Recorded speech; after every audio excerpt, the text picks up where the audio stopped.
इसमें क्या मिला है हमको, कोण पी ओ आर का मान मिला है 130 अंश, और यहां पर का कोण मिला है, और यहां से हमको x का मान ज्ञात करना है, इस वाले कोण का मान ज्ञात करना है, परिधि पर बना कोण। मुझे एक बात बताओ, ये कोण, इसका नाम ऐसा है, हाँ चलो भुला गया था रे, इस कोण का, एक कोण कौन से चाप द्वारा बना है, मुझे बताओ, ढूंढो अच्छे से, कौन से चाप द्वारा बना है,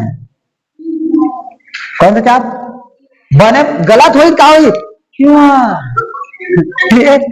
मतलब यार गलत हुई तो गलत हो जी, क्या दिक्कत है मां, कहते चंचल, चंचल बस बाद में बने लगते, बोल चंचल, हाँ का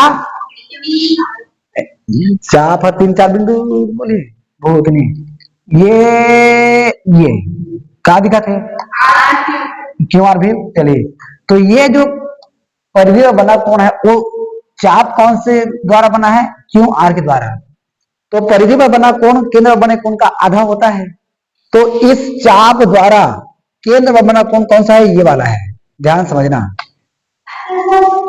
ये जो परिधि पर बना कोण है कौन से चाप द्वारा बना है, क्यू आर द्वारा, और इस क्यू आर द्वारा केंद्र पर बना कोण कौन सा है, ये वाला, इसका नाम क्या है, इसको तो ओ दाना बोलिए, तो क्यू ओ आर या आर ओ क्यू, ये वाला कोण केंद्र पर बना है। तो मुझे एक बात बताओ, यदि हमको ये वाला कोण मिल गया तो इस वाले कोण का मान हम पता कर सकते कि नहीं, आधा करके, तो पहले तो हमको इसी कोण का मान प्राप्त करना पड़ेगा, अब इस कोण का मान पता कैसे चलेगा, तो आपको पता है कि यहां से यहां तक कितना देता है, 180 अंश, क्योंकि ये रेखीय को बना रहा है, तो 180 अंश में 130 अंश को घटाएंगे तो इसका मान मिल जाएगा 50 अंश, 50 अंश का आधा करेंगे तो इसका मान मिल जाएगा 25। आंसर बना लोगे,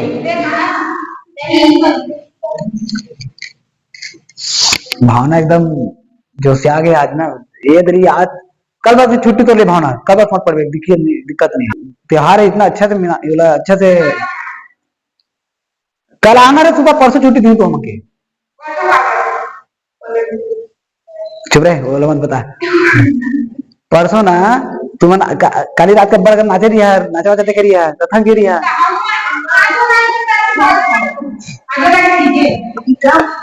ले कल आ जा, परसों मत आ, ठीक है, परसों छुट्टी कर वो, कल आ, चल दे, कल आना है,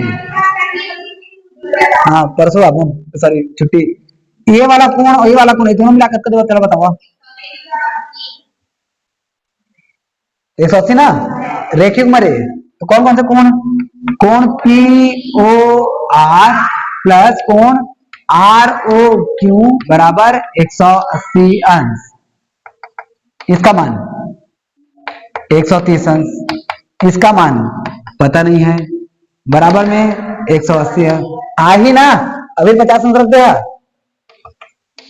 आर ओ क्यू बराबर 180 अंश माइनस 130 अंश, कब का आगे, अब जिन आर ओ क्यू है ये दोगुना एक आखर आर एस क्यू के, ये दोगुना का आखर आर एस क्यू के, अब कोण आर एस क्यू बराबर कितना निकल जाएगा, 50 का आधा, तो आर एस क्यू का मान क्या मिला है, x बराबर 50 का आधा कितना हो गया, 25, ये हो गया हमारा आंसर। और यहां पर रीजन आपको लिखना है प्रमेय नंबर 7 करके, बताओ प्रमेय नंबर 7 कथन कहां रे, कहां रे, प्रमेय नंबर 7 के कथन, हाँ बोल,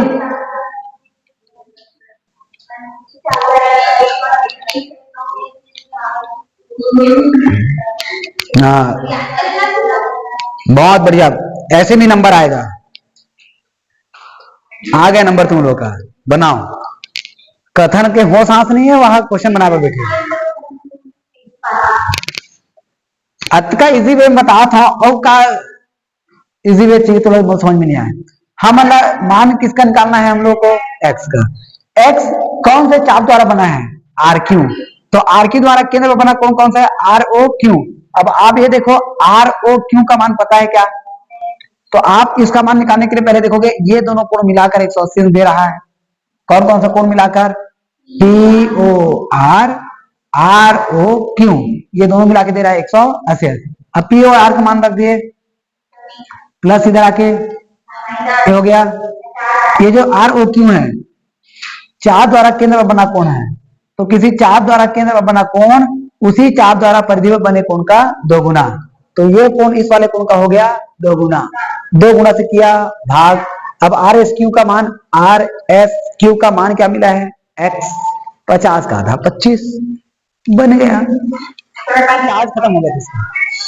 अब इधर देख, चित्र वाला क्वेश्चन समझते कैसे है आप लोग ना, चित्र वाले क्वेश्चन को कठिन मानते हो। मैं सोचता हूँ चित्र वाला क्वेश्चन सरल तो कोई क्वेश्चन ही नहीं होता, पूरा उत्तर इसी में दिया रहता है।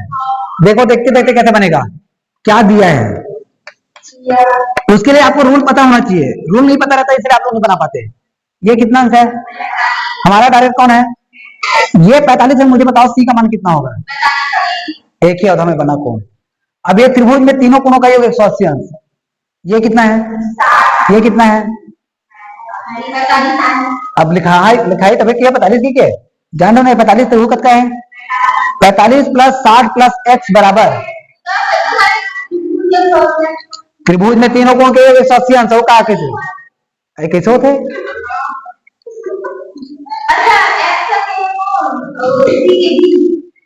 ए बी सी, त्रिभुज में तीनों कोण थे।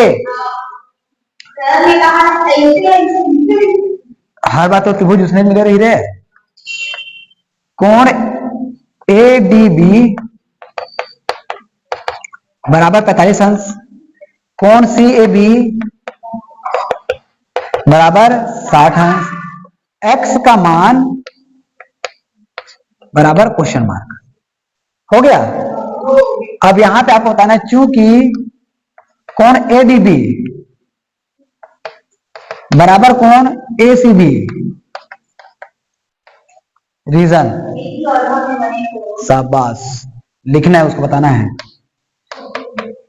वृत्त के एक ही अवधा में बना कोण, एक ही अवधा समझते हो, अवधा नवधा रामायण वाला अवधा मत समझ लेना। अरे इसको बंद क्यों गया, अवधा में बना कोण। ये रूल मतलब याद रखे लगी तुम्हारा ना, बिना एक याद करे नहीं बन पाओ। तो ए डी बी का मान कितना मिला था हमको, 45 है। तो ए सी बी का मान मिल गया कितना, 45 है।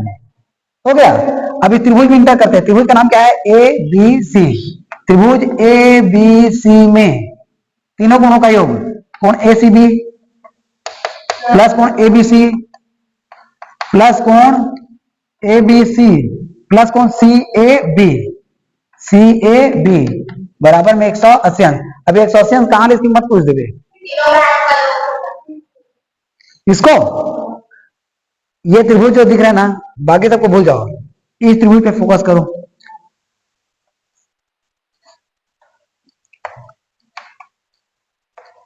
इसके तीन कोण का नाम क्या क्या, बस उसी को किए हैं। एक है ए बी सी, ये आ गया, ए सी बी, ए सी बी और सी ए बी, सी ए बी, ए हो गया, ए हो गया और ये हो गया। और त्रिभुज के तीनों कोणों का योग कितना होता है, ये होता है। 9वीं में तुम लोग सिद्ध किए हो, नहीं करे अध्याय 9 में किए हो। नहीं याद आ रहा होगा तो जाके 9वीं की पुस्तक उठा के देख लेना, और नहीं भी पता होगा तो दिमाग में रख लो कि त्रिभुज के तीनों कोणों का योग 180 अंश ही होता है। नाक कुछ नहीं आता उसको, तुम लोगों को तो नाक पूछने आ जाता है तो इसलिए पता नहीं। ए सी बी का मान कितना दिया है, 60 अंश। ए बी सी का मान क्या दिया है, ए बी सी का मान क्या दिया है, एक्स। सी ए बी का मान यहां से हमें कहां गया, सी ए बी का मान उल्टा हो गया ना। ए सी बी का मान कितना दिया है, 45 अंश। सी ए बी का मान कितना दिया हुआ है, 60 अंश बराबर में 180 है। 45 और 60 मिला के 105 प्लस उधर जाके माइनस, x बराबर 180 अंश माइनस 105 अंश। तो x का मान कितना मिल जाएगा, 75 अंश। ये हमारा आंसर। अब तुम मन किया कि सर ये 180 कहां ले, सर ये दोनों बराबर किस हो।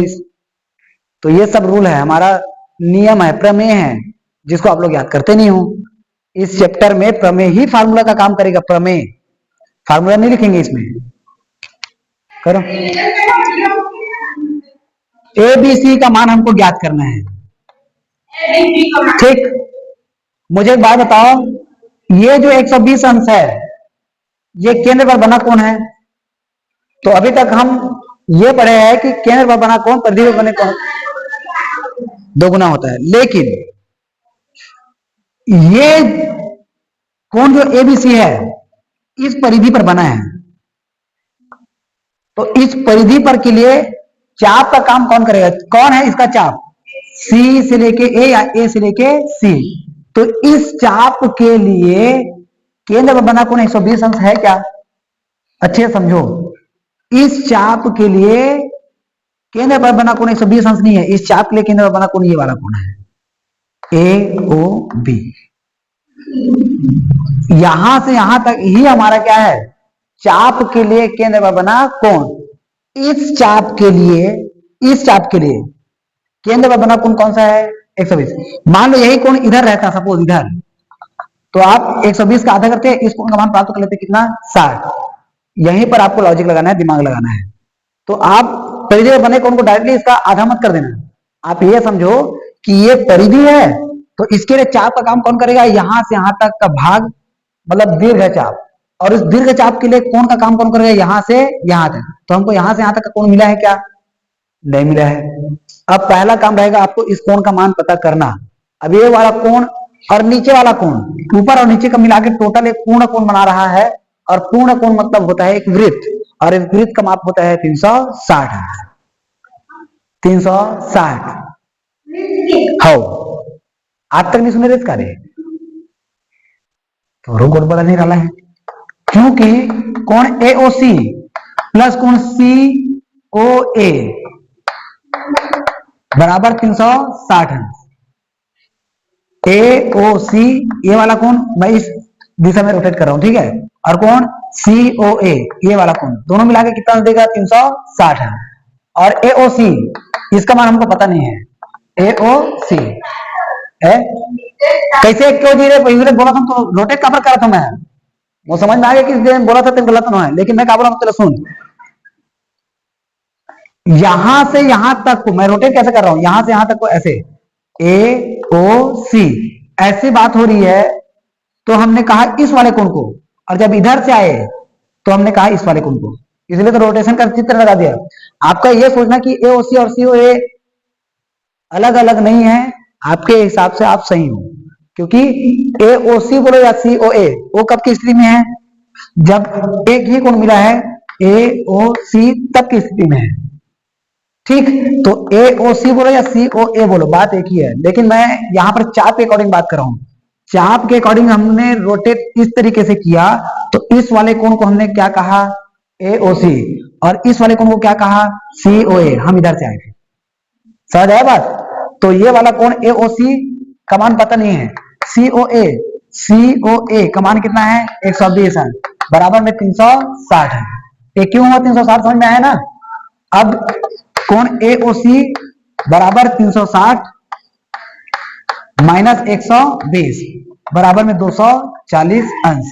अब देखो ए ओ सी ये वाला जो कोण है, ये वाला कोण केंद्र पर बना कोण है, और ये वाला कोण द्वारा परिधि पर बना कोण एबीसी है। ये वाला कोण जो हमको दिख रहा है ना, ऊपर की ओर से इमेजिन करना, इस वाले कोण के लिए परिधि पर बना कोण कौन सा है? ये वाला। कौन सा कोण? A B C. तो ए ओ सी दोगुना रहेगा किसका? ए बी सी का।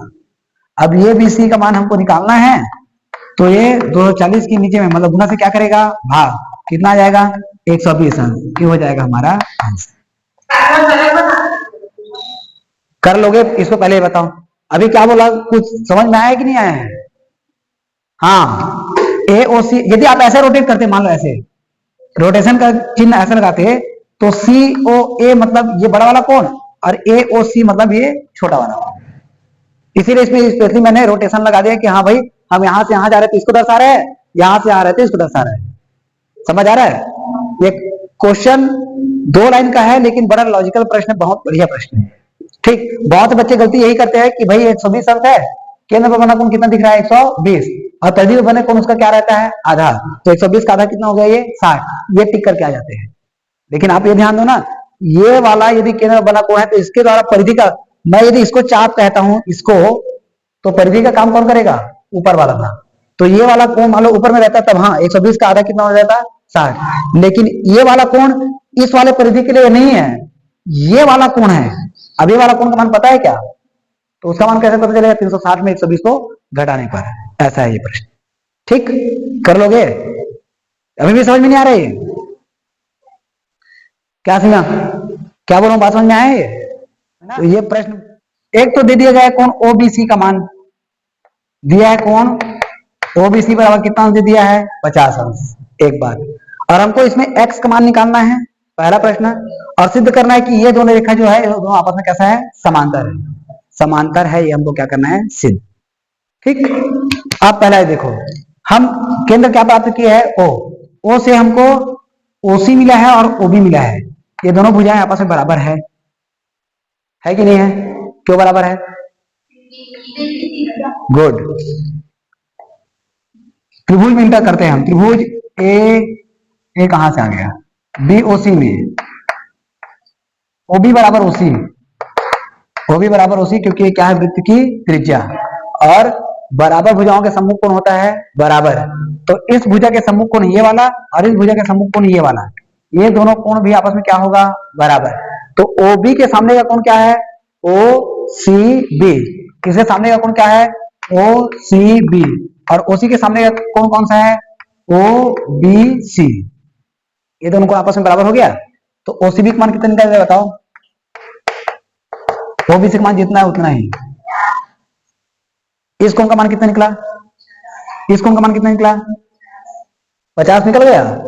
अब मुझे एक बात बताओ, त्रिभुज के तीनों कोणों का योग अभी जैसे लगाए कितना होता है, तो इस त्रिभुज के तीन कोण क्या क्या है, एक तो ये दोनों ही है, ओबीसी प्लस ओसीबी प्लस कोण बीओसी बराबर में 180 अंश। ये तीनों कोणों का योग हो गया कितना, 180। ओबीसी का मान कितना है 50, ओसीबी का मान कितना है, क्या देख रहे हो तुम लोग यार, ओबीसी का मान यहां से कितना 50, ओसीबी का मान यहां से कितना 50, इसका मान पता है क्या, बीओसी बराबर में 180 अंश, 50 मिला के कितना हो गया 100, प्लस उधर जाके माइनस, तो बीओसी बराबर 180 अंश माइनस में 100 अंश, तो बीओसी बराबर कितना आ गया। अब एक बात ध्यान देना, ये दोनों कोण कौन सा कोण है, जब हम किसी दो प्रतिच्छेदी रेखा को प्राप्त करते हैं तो ये आमने सामने के कोण को हम कहते हैं शीर्षाभिमुख कोण। क्या कहते हैं, शीर्षाभिमुख कोण, और शीर्षाभिमुख कोण आपस में बराबर होता है, मतलब बीओसी के बराबर में कौन होगा x, तो x का मान भी कितना होगा 80 अंश, क्योंकि ये कौन सा कोण है, शीर्षाभिमुख कोण। याद रखना, x का मान पता चल गया, ये हमारा एक आंसर। एक बात मुझे बताओ, ये कोण C का मान कितना है हमारे पास, तो मुझे बताओ कि कोण D का मान कितना होगा, क्योंकि कोण ACB क्यों कर रहे हैं, OCB बराबर कोण ADB, ADB कहो या ADO कहो, कोई दिक्कत नहीं, ADO, ये दोनों आपस में बराबर है, रीजन वृत्त के एक ही अवधा में बना कोण, ये चाप द्वारा एक ही एरिया में बना कोण आपस में क्या होगा, बराबर। वृत्त के एक ही अवधा के कोण,